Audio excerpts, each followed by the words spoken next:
and Rob McGregor welcome you to a place where all kinds of phenomena flourish. Voices whisper ancient secrets, signs and symbols are abundant. UFOs, ETs, ghosts, and even the dead move about freely.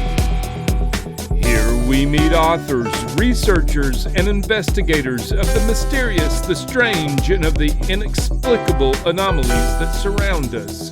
Step out of the everyday world and take a journey into the mystical underground.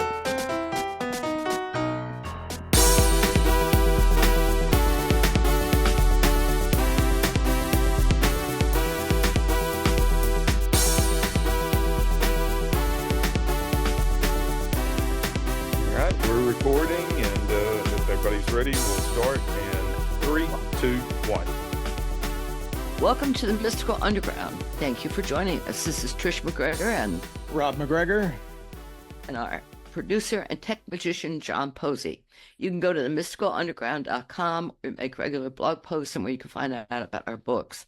Among them are Phenomena Harnessing Your Psychic Abilities, The Secrets of Spirit Communication, Sensing the Future, and Aliens in the Backyard. Our latest book is called Mind-Blowing Synchronicities, the latest science, stories, and research. Trish's most recent novel is White Crows, and Rob's is called Tulpas. If you're watching us on YouTube, we would appreciate it if you would take a second to click the like, subscribe, and notification button so you never miss an episode. If you prefer to listen to the show, it's available wherever you listen to podcasts. Please subscribe there. Rob? Okay, our guest today is Douglas Grunther. He's the creator, host of the Woodstock Roundtable, a rollicking and multi-award-winning radio talk show spiced with humor and informed by his love of philosophy, deep psychology, and spiritual insight. His guests have been among the most original visionaries of our time. He is also a dreamwork facilitator certified by the International Association for the Study of Dreams. He is the author of The Quantum and the Dream, a journey through 3 remarkable shifts in consciousness.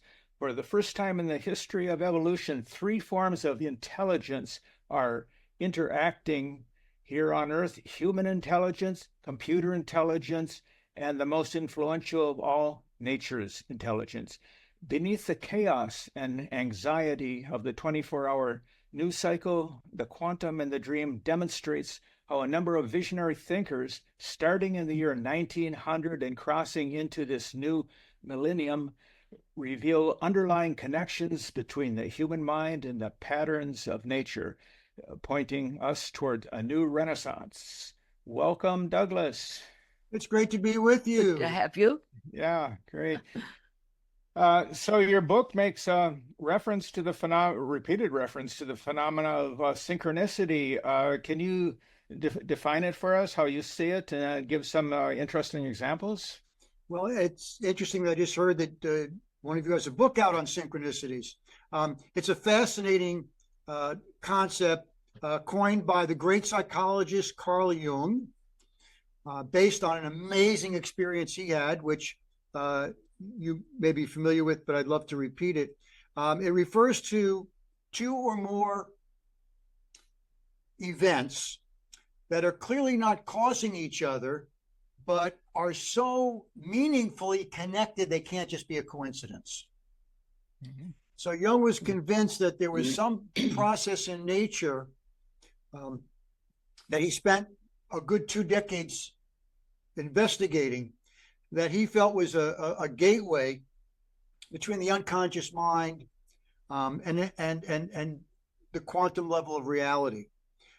The experience that inspired him was he had become, in the 1920s, the most well-known psychoanalyst in Europe, starting at the side of Sigmund Freud, and then famously breaking with Freud because he had a much more expansive view of the unconscious than Freud. And he was having a very successful career, but he had this one experience with a wealthy woman client who was not doing well in the therapy. She was blocked, and despite all of his skills, they were not having any success. And he was determined to tell her when he came for the next session that that they should basically stop, that it's just not working. And in that last section, she brought in a dream with her. And the dream she was in ancient Egypt, and she was given a gift of a golden scarab, which was a beetle that was considered very divine in ancient Egypt mythology. And as she was telling this dream, Jung heard a tapping on the window of his office, and he went over, and curiously, it was a beetle. The beetle that which in Europe was the closest in similarity to the golden scarab beetle. He opened the window and was able to grab the insect, brought it over to the woman, client, opened his hand and said, "Madam, here's your beetle." And she got so freaked out, she opened up in ways she never did before, and they had very successful therapy after that. So based I've on always loved that story. Yeah, and we've all had various levels of synchronicity experiences, and it's a wonderfully mysterious connection we have with nature. If we have time, I'll talk about Jung's relationship with Wolfgang Pauli, a very fascinating gentleman who's not as well known, with whom he spent hundreds of hours thinking about synchronicity. And Wolfgang Pauli was a Nobel Prize winning quantum theorist. And so they had a lot to talk about, and they were both convinced there was this link between the unconscious mind and external reality. Yeah, so how about simultaneous inventions and discoveries? I think those are a type of synchronicity, like natural selection. Darwin and Alfred Wallace both came up with it at the same time. The oxygen, 1770, Carl Shelley and Joseph Priestley both came up with it independently, separate from each other. So I think these are, calculus is also another one where two people invented it the same year, but supposedly had no interaction. So would you consider that to be like a synchronicity as well? Oh, absolutely. Paul McCartney has said very clearly that one of his most famous songs, "Yesterday," came to him totally in a dream, fully formed. Yeah. So I think we've all had that experience to one degree or another. I mean, as I get older, I'm less nostalgic. And I don't have kids or grandkids, wonderful family members still alive, and wonderful friends and colleagues. But rather than nostalgic, when I think back on my life, I really can count about 16 to 18 synchronicities that I think define my life better than anything else I can think of. Including one that's the reason we're talking today, the way I got into radio. So, yeah, I love talking about synchronicities. My book, The Quantum and the Dream, is based on a synchronicity that I had never seen anyone else write about, which is that in the year 1900, which I think most would agree was the first year of the modern age, going from the Victorian age to the modern age. At the very beginning of the year 1900, Sigmund Freud published The Interpretation of Dreams, the first person ever to really apply scientific methods, empirical methods, to the study of the unconscious. Freud did not discover the unconscious, but he was the first one to suggest a scientific examination of it. At the very end of that year, Max Planck discovered the quantum. They didn't know each other. They did not know of each other's work. I am proposing, and I offer evidence in my book, that was a call from the collective unconscious, another term from Carl Jung, that it represented two parallel descents, one into the creative center of the human psyche, which was the unconscious that Freud opened up with the publication of his book, and the other was the descent into the creative center of the subatomic world, the quantum world, which Planck discovered unintentionally. And I show how that year, 1900, because of those two people who didn't know each other, started those two parallel descents, which gave us a lot more connection between how our minds work and how the universe works. Because while the unconscious today, and this blows my mind, as you both know very well, consciousness is a hot topic among scientists, philosophers, as well as artists. And yet virtually every book I read on consciousness has nothing to say about the unconscious. And yet most psychologists would agree, most scientists would agree, that some 95 to 99% of what we think, what we see, how we act, and what we believe come from the unconscious. So to think we can understand the human mind without understanding its consciousness, much larger and deeper partner, I think are making a big mistake. I think you have a fascinating. Hold on. Go ahead. You have a fascinating chapter in your book about how Freud's interpretation of dreams influenced Salvador Dali, and I sent you that synchronicity about how we'd gone to the Dali Museum. Tell us about that. Just a short time ago, a week ago. Yeah. Well, if you'd like to start with your Dali synchronicity, I'll give you the Freud. Okay. How Dali well, the figures Dali into my book. synchronicity. Well, for me, it was walking around in that museum and seeing his art. I kept thinking about Jung and how Jung would have loved something like this, to walk through a place like this and see, melting clocks and all of Dali's different surreal images. And then I read in your book that you've got a whole section on Dali. Hello, so that Dali. was a synchronicity. Yeah. Hello, Dali. And about the melting clock, especially. Yeah. The melting clock, which is the title of that surrealistic painting by Dali, is The Persistence of Memory, which is an interesting, ironic title for a work of art which shows pocket watches melting in a desert sun, that it's the persistence of. Well, Dali, of course, was part of the surrealist movement, which started in the early 1920s as quantum theory was starting to become much better known. So there's a synchronicity between surrealism and quantum theory. But Dali was very clear that his biggest influence, and the originators of the surrealist movement were very clear that Freud was one of their biggest influencers.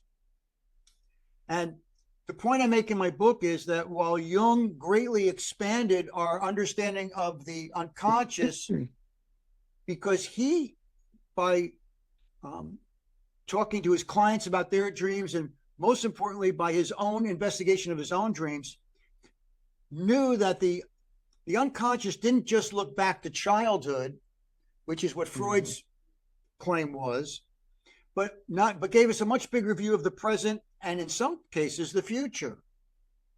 And that Freud would not have it. Freud was very autocratic. He was not very open to criticism. But Freud had such a huge influence on culture with first the interpretation of dreams and then his subsequent books. And Dali was so thankful to Freud for inspiring him to think beyond the rational and the conscious mind and tune into his dreams for inspiration about his artwork, that he went to visit Freud and did a portrait of Freud, which hung in Freud's home.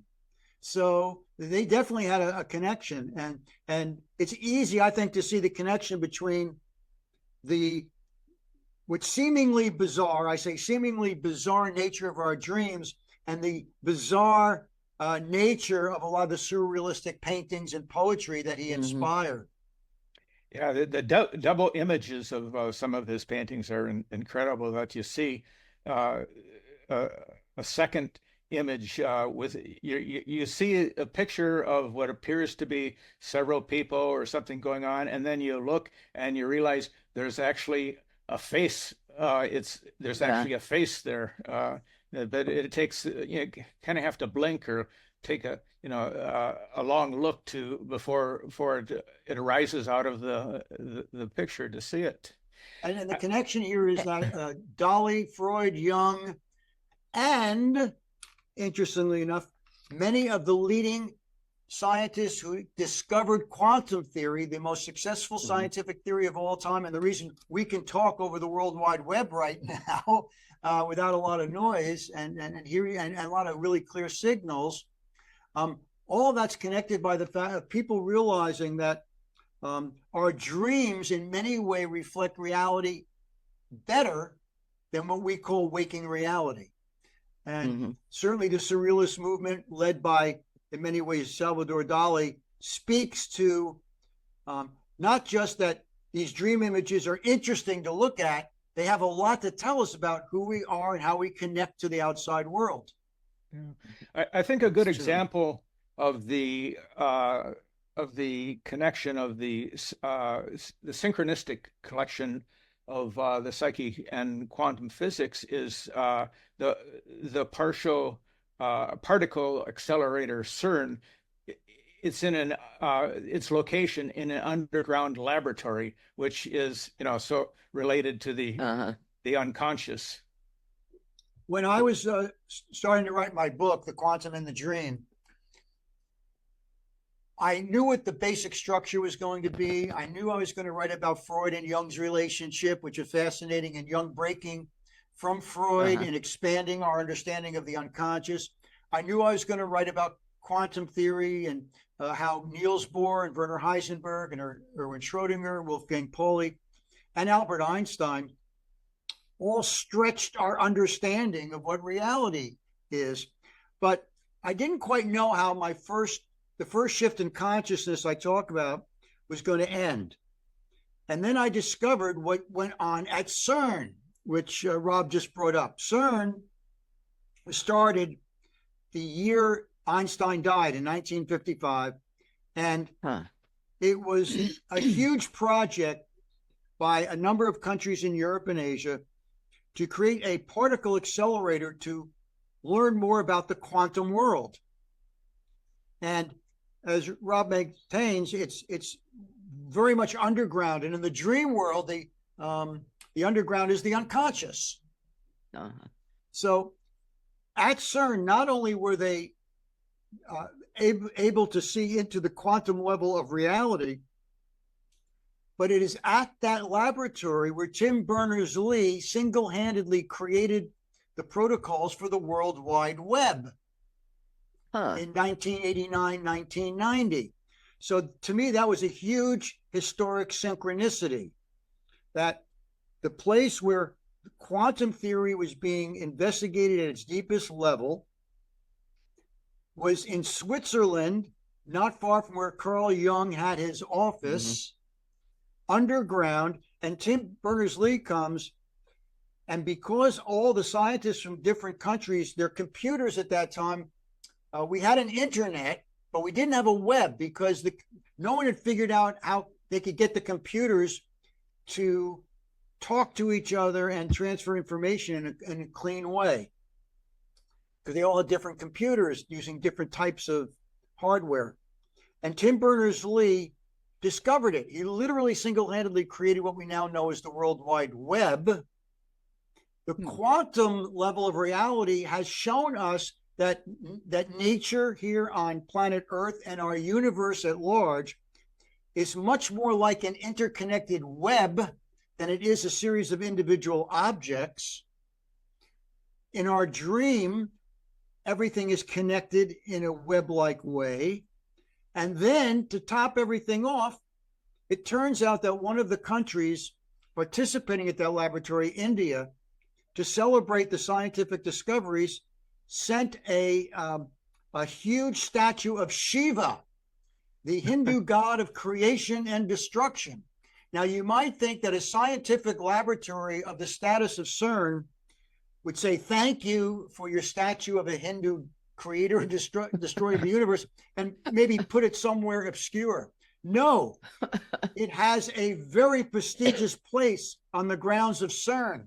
And they then hired Fritjof Capra, the physicist who wrote the Tao of Physics, which talked about the connection between quantum theory, dreams, and the unconscious, and the ancient mystical teachings, to write a plaque about how Shiva is reflective of quantum theory and ancient wisdom. So the fact that this is all happening in one spot, to me, is not a coincidence. Yeah. You also write about Indra's net, the Hindu Yeah, that's fascinating. theory or belief. How I have a question for you, Doug. I'm sorry, Rob. Go ahead. What does quantum physics tell us about the world right now?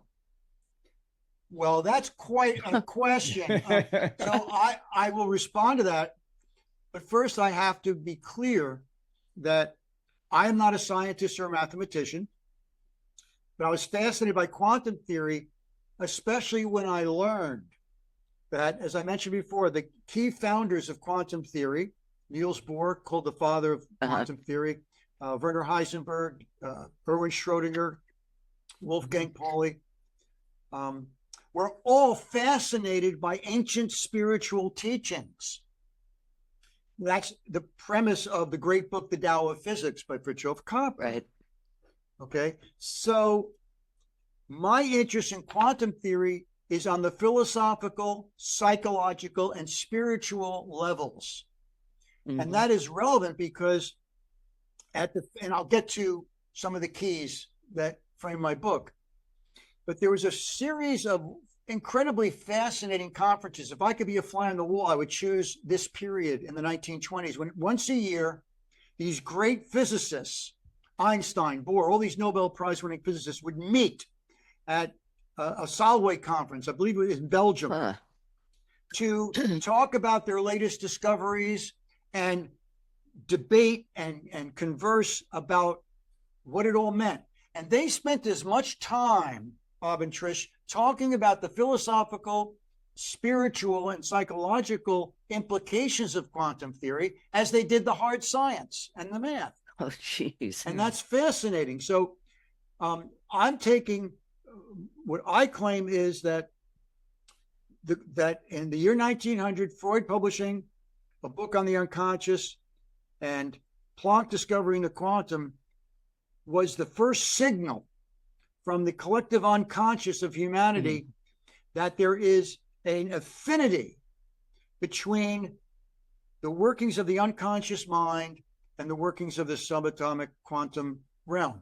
And as one example to explain a little bit about quantum theory, I would also say that Richard Feynman, one of the most brilliant humans who ever walked the earth, he was a more contemporary quantum theorist, Nobel Prize winner, said famously, anyone who says they understand quantum physics doesn't.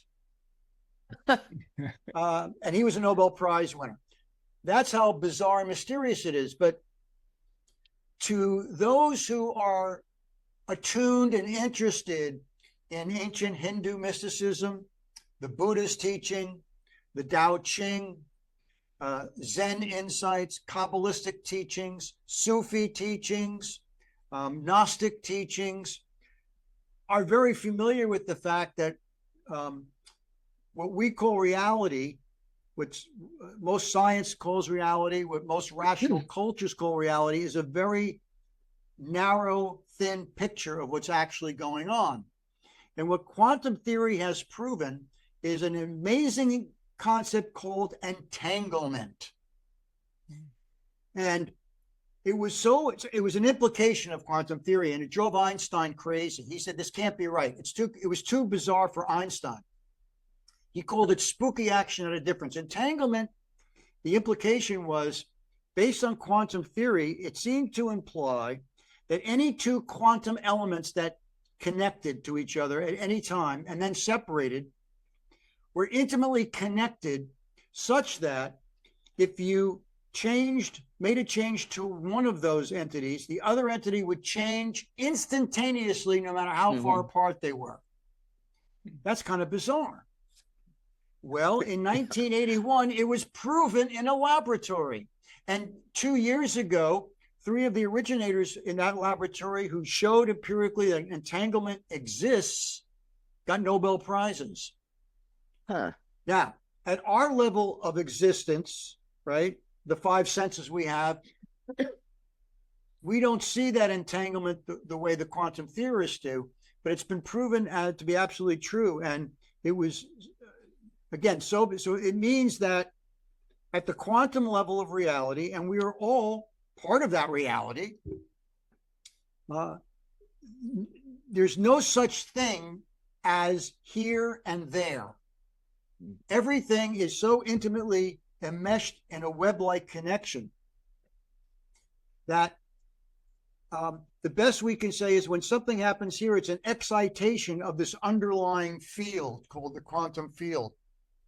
So when we have an experience like you had with Dolly in the museum and the synchronicity, we can't say that that proves entanglement, but we can certainly say it implies it. It certainly points to that.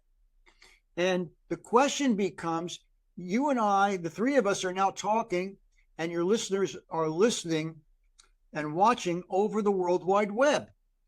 Web, W-E-B, that's the key archetype. The World Wide Web is now intimately connected over 5.5 billion human brains. And my optimism is that despite all of the anxieties and difficulties that AI is generating and may cause in the future, the fact that through quantum science, we now have this ability for us to be connected like we are right now, to exchange information, share our insights about life. It's been now also proven, this is a big part of my book, the third section, by a woman named Lynn Margulis, who should be better known, but she loved her nickname, the Angry Earth Mother. But she proved, she was a biologist.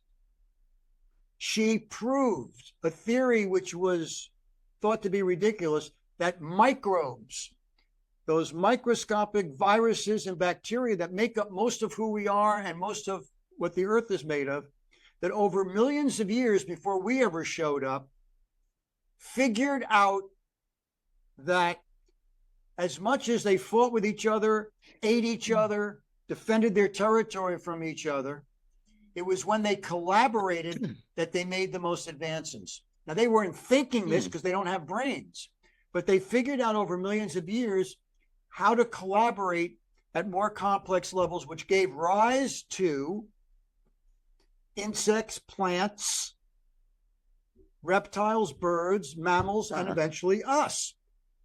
We wouldn't be here if it wasn't for the, we'll call it the intelligence, even though they had no individual brains, under a process of science called self-organization, a feedback system. If it wasn't for their ability to figure that out, we wouldn't be here.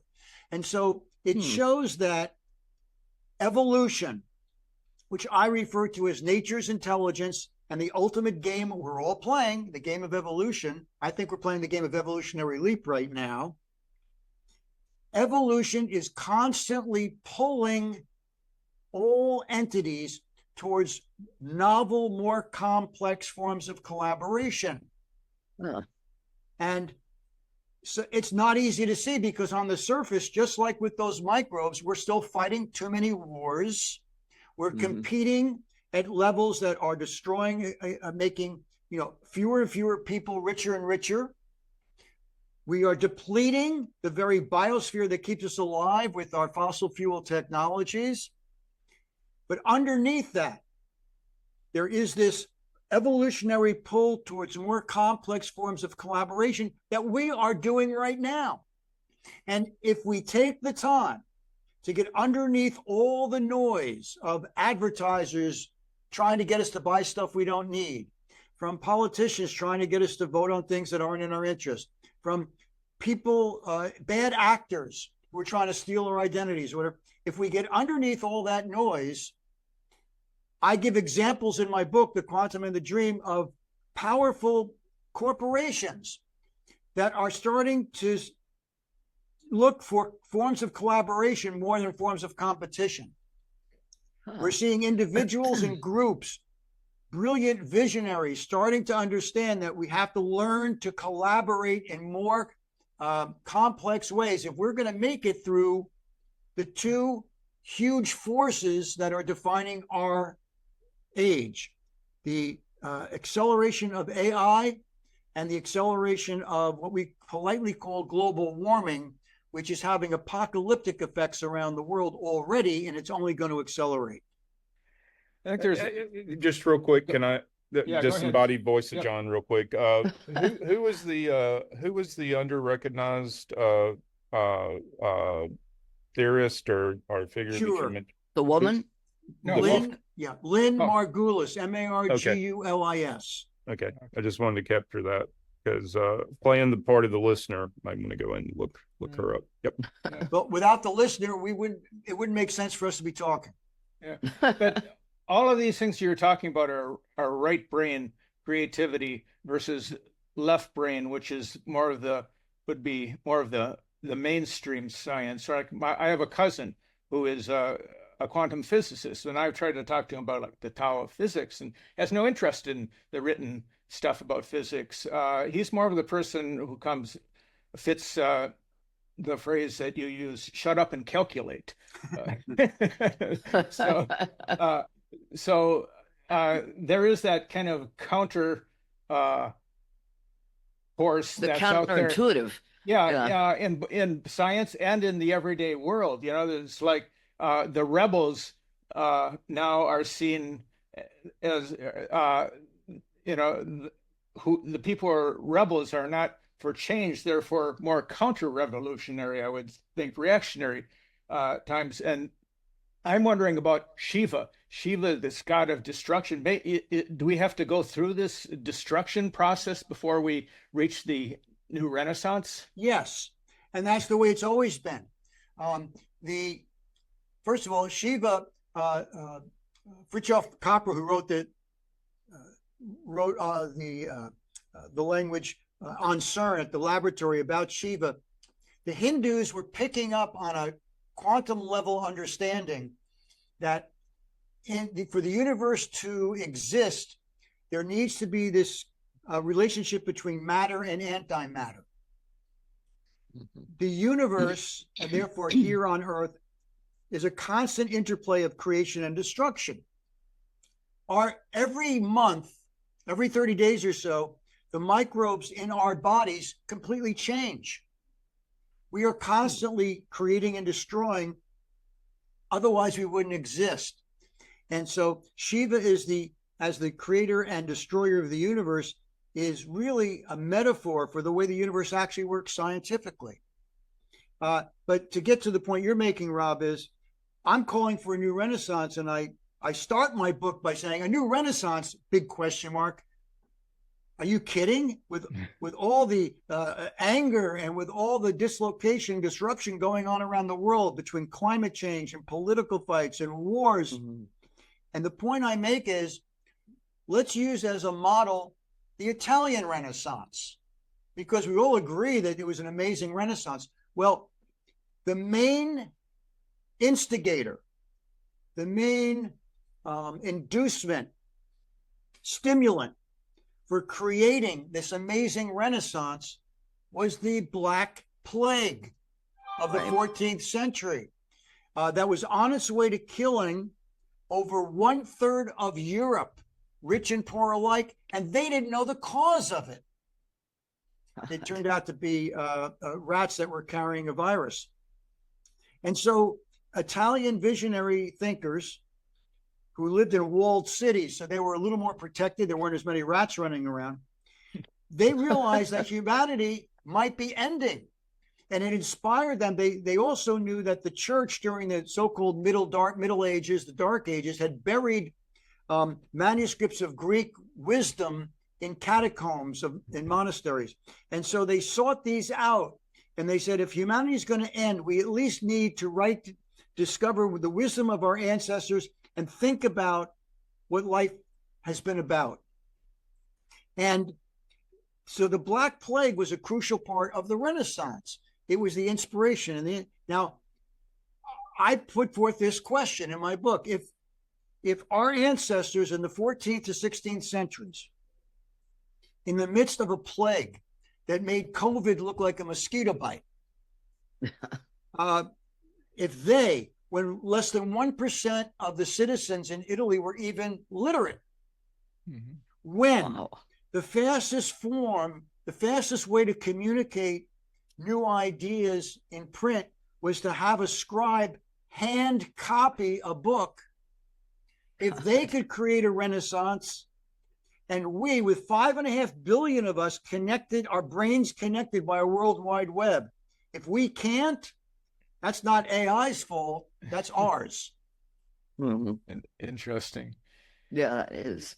Yeah. So basically, I mean, the world is made up of opposites that are always seeking to find unification. Very much so. I mean, the great philosopher Hegel, called the thesis, antithesis, synthesis. You see this in the ancient Chinese and Indian and Japanese teachers. Yes, it's life is complex, and what a number of people are calling for. I'm doing it through depth psychology, which is the study of the conscious and unconscious mind, and philosophy and dreamwork. But the good news is that we have a lot of brilliant scientists continually working on getting to a deeper level of reality. And this is nature's calling. I am proposing in my book that the appearance of AI, which is very complex and very it's earth-shattering, because these machines are incredibly intelligent and they're getting more intelligent all the time. My point is, we are part of nature's intelligence. We now know through Lynn Margulis and others that nature is pulling us towards, kicking and screaming, but pulling us towards more complex, new forms of collaboration. We have this World Wide Web, and I'm confident that enough of us will tune in to this evolutionary pull to help point us towards a new renaissance. And when I was trying to think of how to end my book, literally end it, because I want to make the case that we're headed towards a new renaissance. It requires getting through a dark age. I remembered the quote from the great anthropologist Margaret Mead, which is, I'll have most of this right, never doubt that a small group of committed citizens can't change the world. In fact, that's all that ever has. Huh. The Italian Renaissance was, for every Da Vinci and for every Michelangelo and for every Galileo peering through a telescope, for every Mirandella creating a new philosophy called humanism, celebrating the glory of the individual human mind, which had been literally buried and censored during the Middle Ages. If they could do it, we certainly could do it. And in many ways, they were doing it under more precarious situations than we're even in right now. So, yeah. I would, and real quick, I would agree definitely more precarious situation than we are now. But would you agree that even with all the technology, we are in a scientific dark age? I mean, just for instance, Einstein, physics, and in particular string theory has been, you really can't even challenge it, or haven't been able to challenge it as the overarching kind of explanation for the universe over the last 70, 80 years. I'm not trying to get down in the weeds on it, but yeah, in general. No, it's not the weeds. First of all, many scientists don't believe in string theory. It's a fascinating theory. It does not dominate science. What does dominate science, so you're onto something. What dominates science is what's called and dominates politics, economics, and even us as individuals, if we're not tuned in, is called the materialist paradigm. And what that means, a paradigm is a way of looking at the world. It's the lens through which we see the world. It's a belief system. But what makes it difficult to shift from is that much of this belief system is in the unconscious, unless we work at bringing it up to consciousness. So what is the materialist paradigm? Well, it was created by the discoveries of Newton, the philosophy of Descartes, the Industrial Revolution, and the materialist paradigm has produced a lot of the modern comforts and advances that we all enjoy. The materialist paradigm sees the world as a series of objects to be grasped physically, emotionally. So, for example, in capitalism, which has expanded wealth enormously, it's been a brilliant system, but it's now eating its young because capitalism is about grabbing things and owning them. That's fine up to a point. We all need a certain amount. But when people keep grabbing more and more and more, and they value their lives on how much material objects they have, when you have 8.5 billion people on the planet all grabbing for more stuff, we're literally taking nature apart. And we're the ones who are going to be going away if we keep doing this. So the materialist paradigm, the challenge to it is, and we now have science to back this up. Of course, the science is backing up what the Zen masters and the Taoists and the Buddhists and the Hindus and the Kabbalists and the Gnostics have been telling us for millennia. The universe is not separate objects to be grabbed. The universe consists of an interrelated web. Systems theory, quantum theory are sciences that have proved this over and over. But the paradigm is, no, yeah, that may be true in the abstract, but still, to live a good life, we need more and more stuff. Well, how's that working out? The good news is that it's still a minority, but a growing minority of influential, visionary philosophers, scientists, artists, spiritual teachers are arguing and making the point on the World Wide Web, in college courses, in salons, at conferences, on YouTube. You can find them all around. People like Ian McGilchrist, the great philosopher and neurologist who wrote The Master's Emissary about the right hemisphere of the brain. People like Rupert Sheldrake, the biologist who believes in a morphic resonance that connects us all. People like Bernardo Cas. I mean, I could go on and on of the growing minority of visionary thinkers who are convinced that there is vast evidence that takes us beyond the materialist paradigm to one that sees us as an interconnected web, and that if you whatever you do to one element affects everything else in the web. And we now understand that, yeah, if I decide not to recycle my plastic stuff, will I see that result in the globe? No, but I'm contributing to the destruction of the very biosphere that we need. So how we act individually has an effect on that web. And to go back to Margaret Mead, it doesn't take a majority of us to get this. It takes a concerted minority, and then you'll see the huge shift happen. And just to circle back around on that real quick, because that was kind of my point, is because there is some capture going on, and so for that minority to bubble up, just like back when Galileo was imprisoned for the idea that that the Earth actually revolves around the sun, not the sun around the Earth. For those forward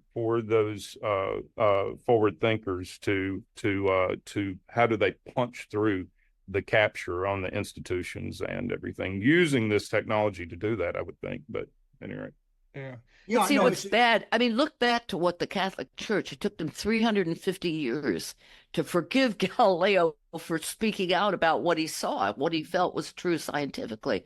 Okay, and then you have people attacking Sheldrake for morphic resonance. I mean, one day I ran across a website that just tore all his theories apart. I thought, what is the point of that? Morphic Well, resonance is brilliant. I think it speaks to the fact that we are part of nature's intelligence, just as AI is a result of human intelligence. And these intelligences are interacting. But nature's intelligence is by far the most powerful. If we open our eyes, open our ears, and open our hearts, we know that nature is really the most powerful intelligence on this planet. Most of who we are is a result of what we learned from nature. When we built the Hoover Dam in the 1930s, it was considered one of the most amazing industrial, scientific engineering projects of all time. Where did we learn to build dams? From watching beavers.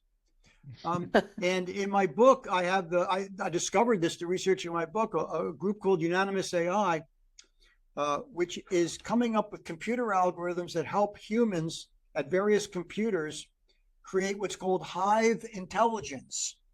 What's hive intelligence? We now know, and you can see this on YouTube videos, that certain bee colonies are able to discover the best site for a new hive, which is a very complex situation. The new hive, to succeed, has to be close enough to a good enough source of water, a good enough source of flower pollens. It can't be so cold that they freeze up in the winter. It can't be so warm that it hits. And so these scout bees, they go out and they look at various new locations. They come back and they do a waggle dance. You can see this on YouTube. They actually move their legs in such a way to create vibrations. They're sharing what they learned.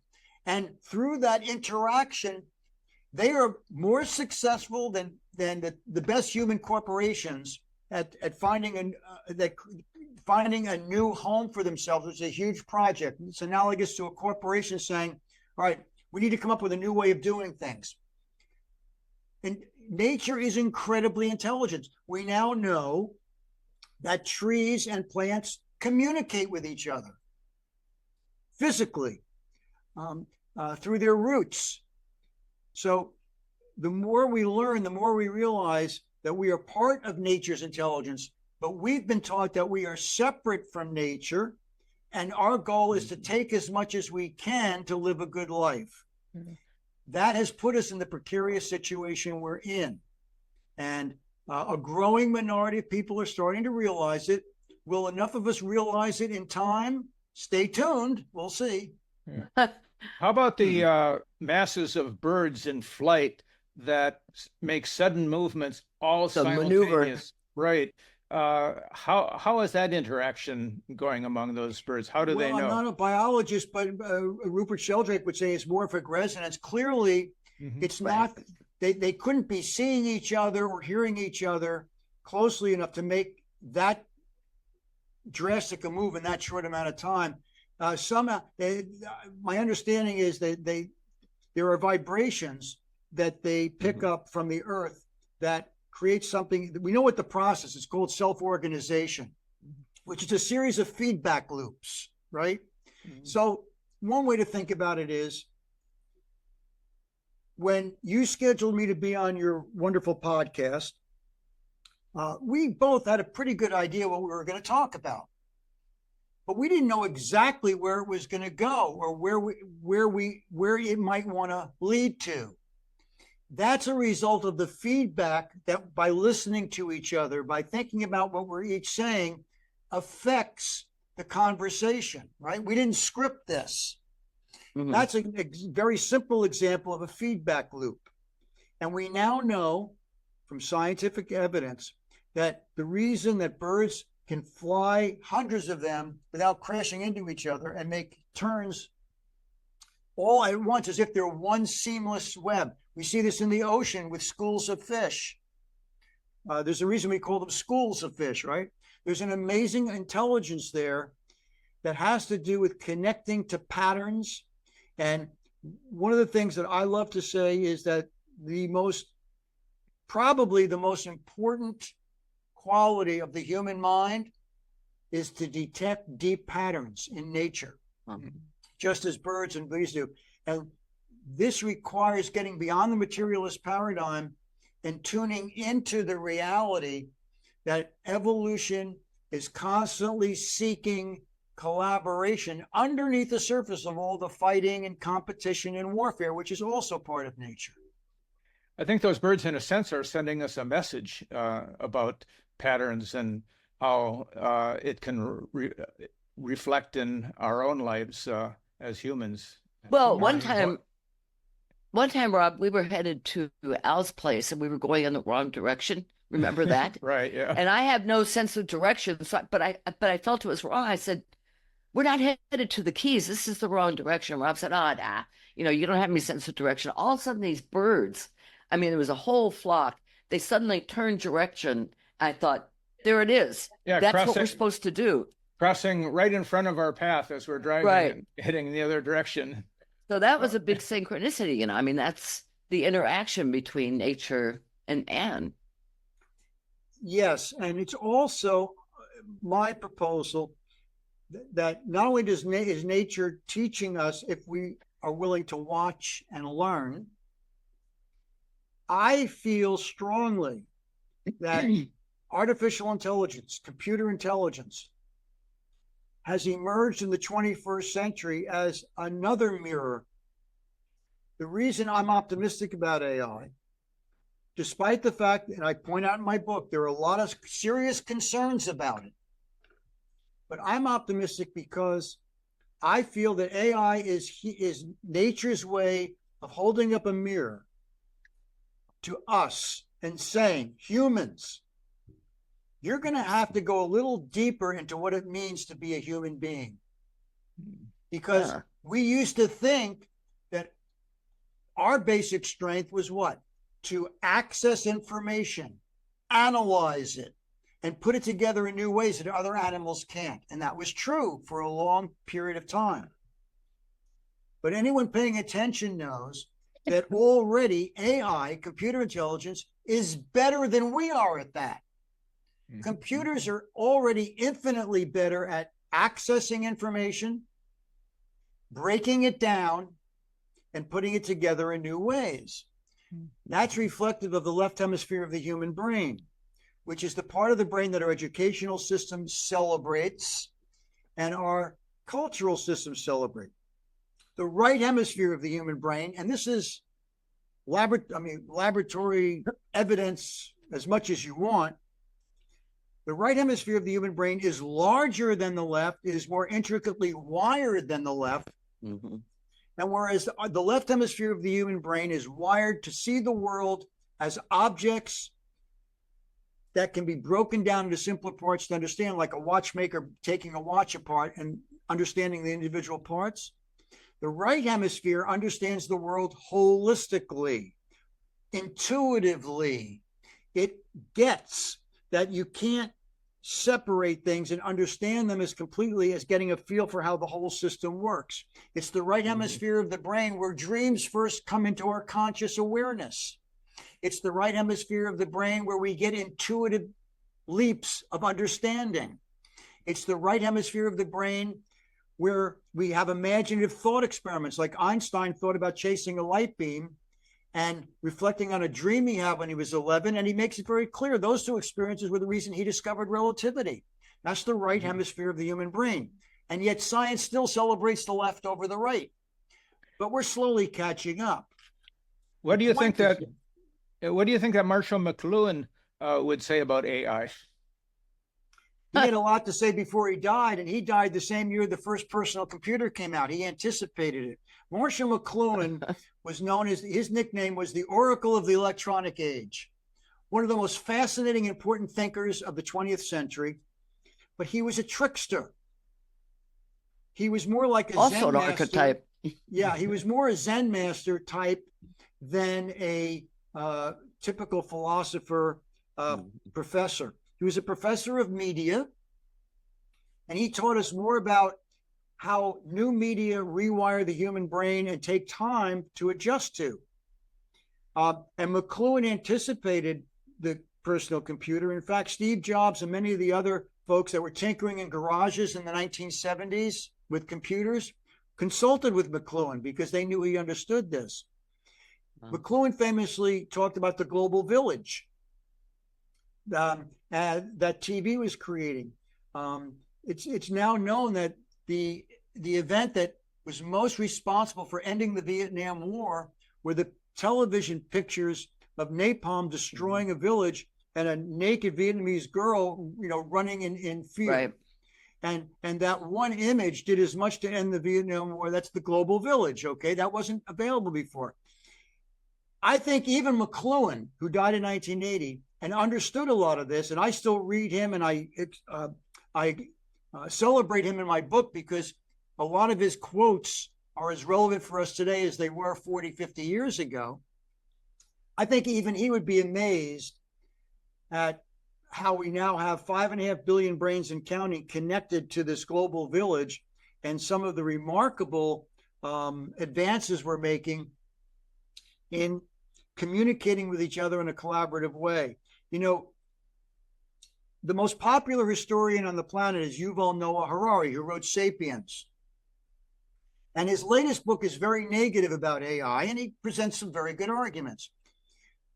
But what I would say to him is, your book, *Sapiens*, which made you famous, and deservedly so, it's a brilliant book, makes the case that what makes humans the most powerful beings on this planet, it's not our physical strength. We wouldn't do well in a wrestling match against a tiger or an elephant. It's not our speed. A lot of animals can run faster than us. It's not even our organizational skills, because a beehive and an ant colony are much more organized than human cultures are. He pointed out that what distinguishes the human mind is the ability to collaborate beyond one's immediate family. In the jungle, lions don't collaborate with those outside of its own pride. We can. And the World Wide Web is the most collaborative medium ever invented. But as McLuhan taught us, new media require time to adjust to. When we go on the digital screen, there's a lot of noise. Well, why should that be a surprise? There's billions of people connected to it, including people with bad intentions, including people just trying to sell us stuff. Our job is to pay attention to the more important things going on underneath the surface of the 24/7 news cycle, underneath the surface of all the advertising noise, underneath the surface of all the fun entertainment, nothing wrong with it. But if you go deep enough, you're going to find visionary people and visionary groups who are thinking beyond the materialist paradigm and who are creating ways of thinking about things that are pointing us towards a new renaissance. It's a feedback system that takes time. There's no guarantee that we're going to get there before we destroy ourselves, but our ancestors have made it through ice ages with no more sophisticated tools than sticks and stones. And as I mentioned, the Italian Renaissance was created at a time when less than 1% of citizens were even literate. So it has been done, and it certainly can be done again. Yeah. What I think is interesting, periodically I check job postings just to see what there is for freelance writers. In every single country, it seems there are pleas for people who speak Spanish, French, German, every language to come in and be and chat with AI about different topics. So it seems that a lot of these countries and companies are trying to educate AI, or AI is educating them. I'm not sure which way it works, but it's a little of both.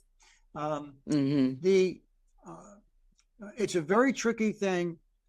AI, like every other technology, takes time to adjust to. The difference here is it's of an intelligence, and we're not sure it won't start thinking for itself and doing what it thinks is best. A lot will depend upon how we program it. And the way AI learns is by studying us. When one goes into a chatbot, and they're amazing technologies, and says, write me a 500-page essay on quantum theory, focusing on entanglement and how it was proven in laboratories, it will do a good job in 5 seconds. It will create an essay that could probably pass for a lot of college courses. But how did it do that? Well, we're focused on how fast it went and how could it possibly access all the information.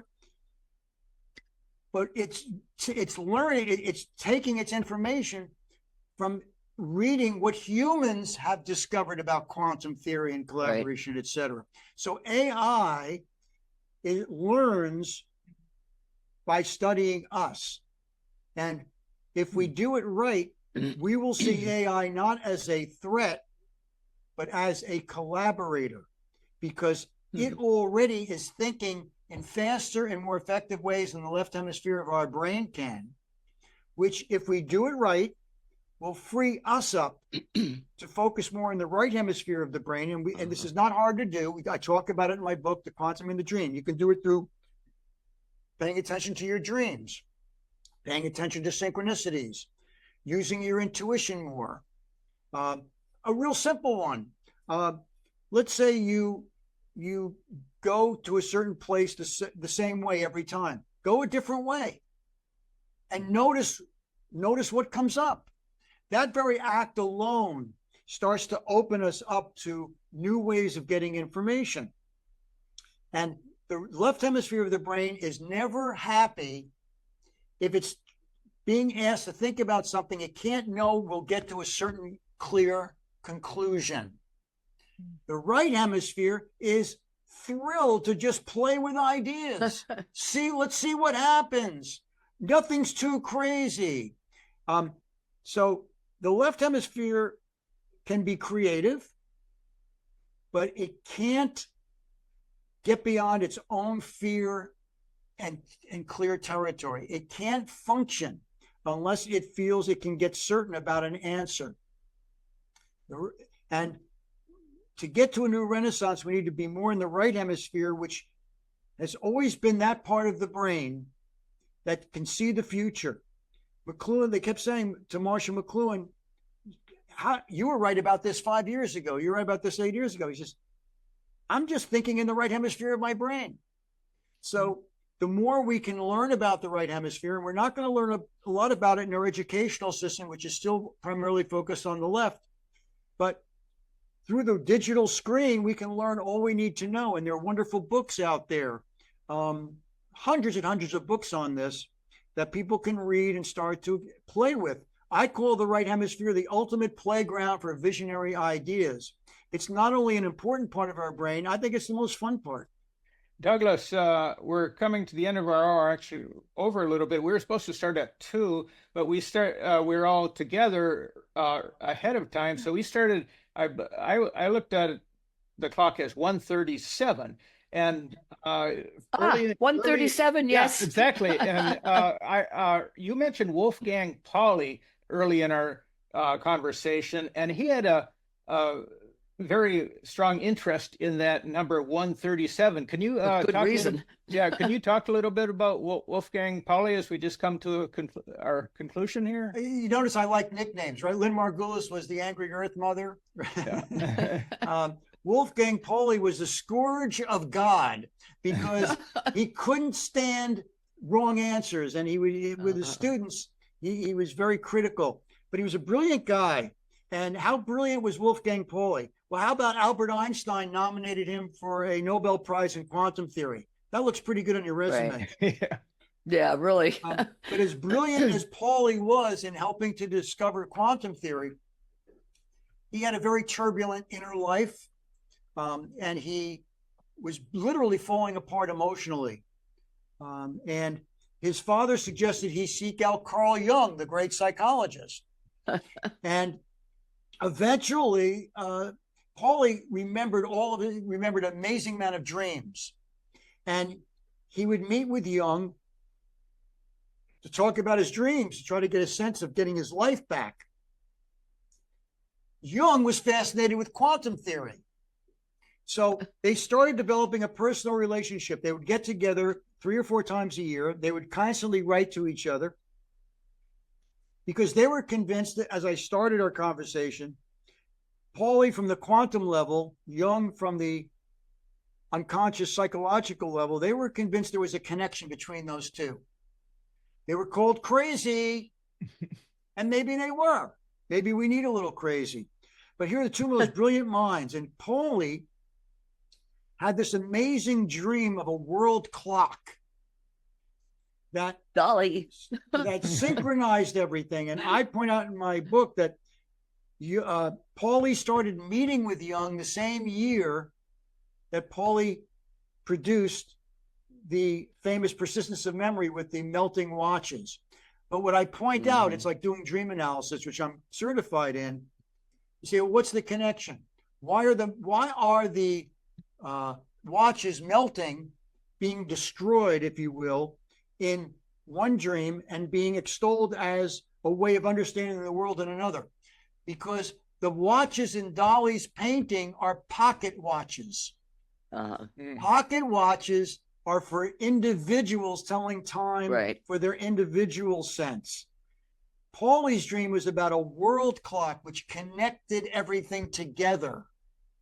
And this is an example of how the paradox that the greatest ancient spiritual teachers wrestled with and that visionaries today are still wrestling with, which is this: how is it that we, the three of us here together, and your wonderful engineer, all of your listeners and viewers, we all know that we're distinct individuals. We're not dressed in the same clothes. We're not eating the same exact foods. And yet we're told that we're all connected at a much deeper level. And that's the great mystery, that we are individuals, and yet we're part of the same reality at a deeper level. And nature is calling on us to use AI and to use the right hemisphere of our brain, which AI can't duplicate. It's already duplicating the left hemisphere. And together we can create a bigger brain with computers helping with the left hemisphere, and we tuning more into the right hemisphere of the human brain. And it's the right hemisphere of the human brain which is empathic. The left hemisphere is brilliant, also precognitive. It isn't empathic. It's precognitive. It's caring. It's more sentient. The distinction between humans and computers, no matter how sophisticated they get, and they're going to get more sophisticated in ways we can't even imagine. But computers are mechanistic. We are sentient. We are feeling creatures. And that's the part we better get more in tune with if we're going to make it through this turbulent century. Yeah.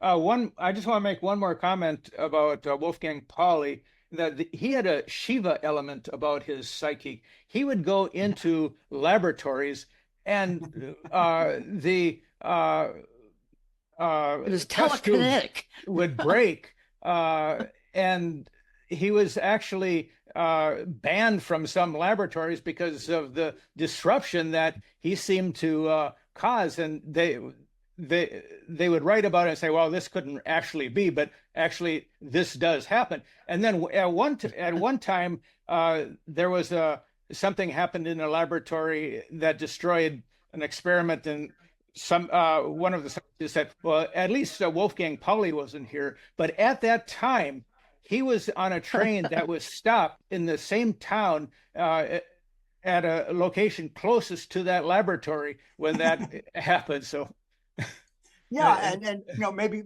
was that morphic resonance? Was it some psychic connection? But telekinetic. It was a fascinating character, and you can Google him on the World Wide Web and learn a lot about him. Yeah, or read the book 137. Read the book 137. And I celebrate him in my book, The Quantum and the Dream, along with Carl Jung, Albert Einstein, Sigmund Freud, Salvador Dali, the great Joseph Campbell, the great mythologist, along with contemporaries who are teaching us a lot, like we mentioned, Ian McGilchrist, the master's emissary, who's taught us the most about the right hemisphere of the brain over the last 10, 15 years. The visionaries are here. They are collaborating.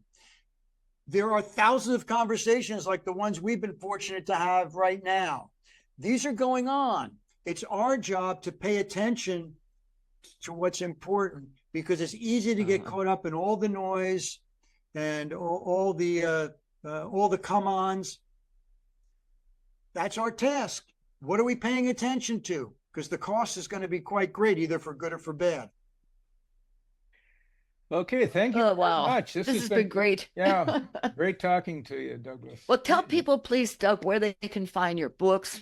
Sure. And connect with I'm you. very gratified by the reviews I've been getting for The Quantum and the Dream. The subtitle is Visionary Consciousness, AI, and the New Renaissance. And I'm glad that a lot of the reviewers and a lot of the listener comments on Amazon, or reader comments, I'm a radio guy, I keep saying listeners, have said that it's also entertaining at times and fun. It's set up as a trip into the depths of the human unconscious and the quantum world. It can be bought on Amazon. It can be ordered at any bookstore if you like to support a local bookstore. And my website, douglasgrunther.com, is a landing page for the book. So there's more about the book there. So douglasgrunther.com or Amazon, or you can order The Quantum and the Dream at any local bookstore. I want to thank you, Trish and Rob. It's really fun being in the mystical underground. All right, It feels like cool. a comfortable, Oh, this is cool really place great. to be. Yeah, all right, great having We you like here. it. I really enjoyed your book too. Very readable. Very readable. Yeah, very great. It's a terrific Yeah. book. Well, thank you, and I hope our paths cross in the future. Okay, great. So do I. Let us Yeah. know any other books you've got coming out. That might take a while. Yeah, all right. Okay. Okay, great talking to you. Take care, Doug. Take Bye care.